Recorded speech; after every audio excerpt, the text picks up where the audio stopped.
this is something really very inspiring example for decision making, for creative thinking, for teamwork, for many other things. For as now we're about to say that crisis management also. If you want to know about failure management, if you want to learn from our failures, it will always help us if you know the famous failures. When we read some famous failures, we get surprised that, oh, is it so? Then we get immediately the idea that what would have made them to think even after witnessing such a huge failures. So McDonald's, before the company was started, the people involved in them were like have faced n number of disasters, n number of investments, n number of losses. Again, closing that company, again starting something other. Again, it is not working. Even with KFC, also we know.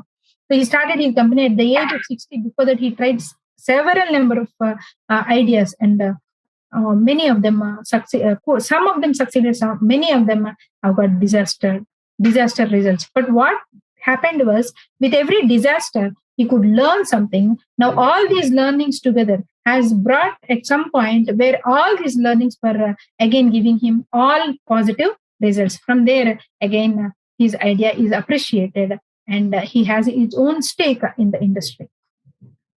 So what are the learnings that we can learn from the failures and perseverance? When once failure comes, only then our quality of whatever we say, I am determined, I am committed, I am just looking at my goal, all these words will have a value only when people try to still stand back and get committed to their goal. That is what perseverance. Whenever a failure happens, go for the causes.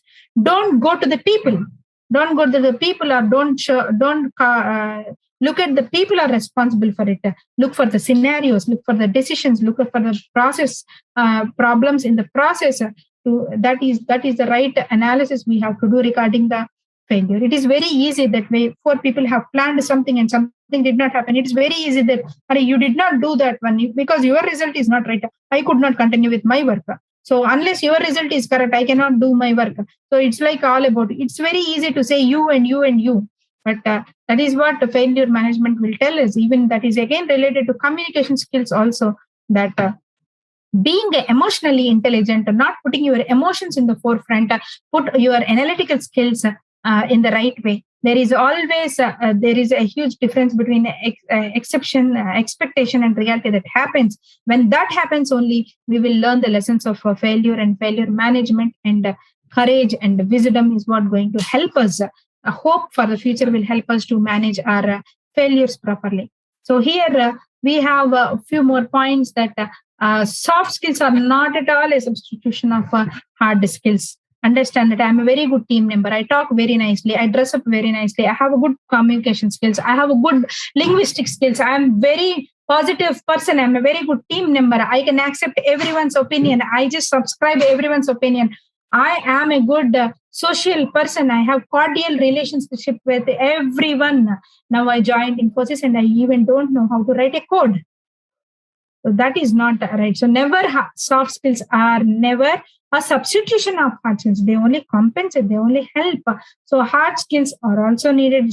As I told you, without foundation, no building can withstand any beautiful building.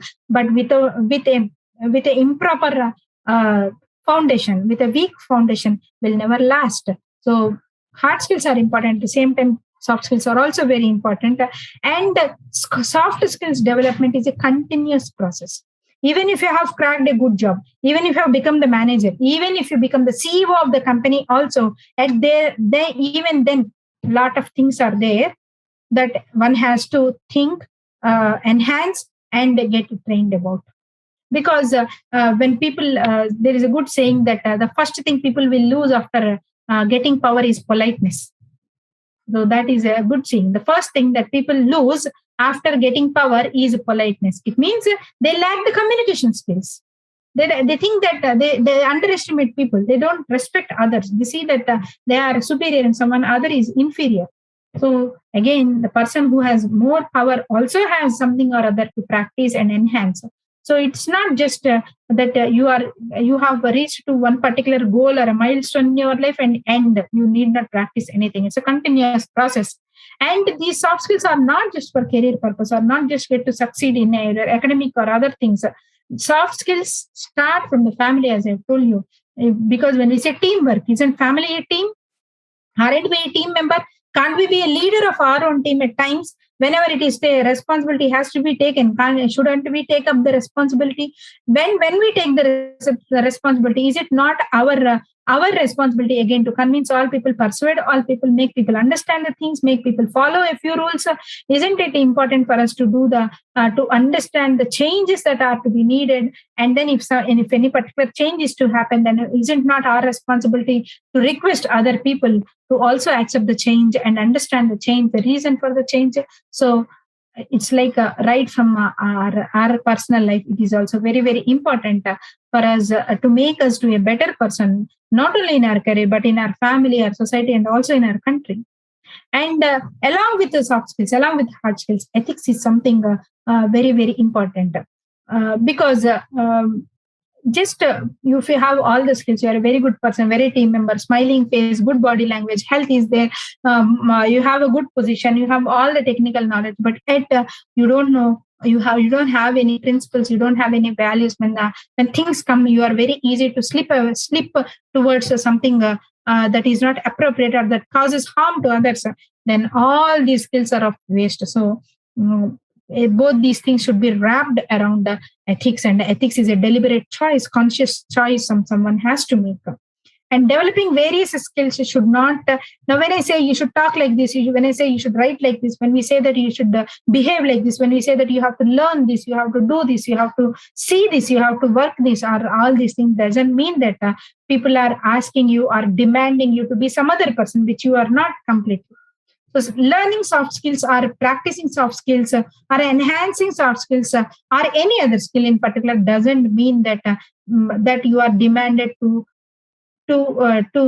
completely change into some other person where you lose your naturality. Why I'm saying this? Because whenever we see some people having some bad or not so good communicative skills, when we say that, see, you are talking like this, better you change your style of talking, then we say a lot of people say, no, it's my style. That's my natural thing.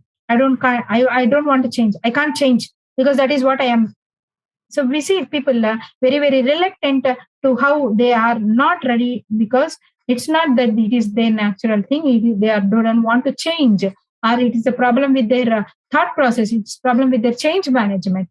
So understand that being better, trying to be better, is not losing your naturality. At the same time, trying to be better, you need not completely lose yours also. It's like just becoming good to better and better to best. That's all. It's a process.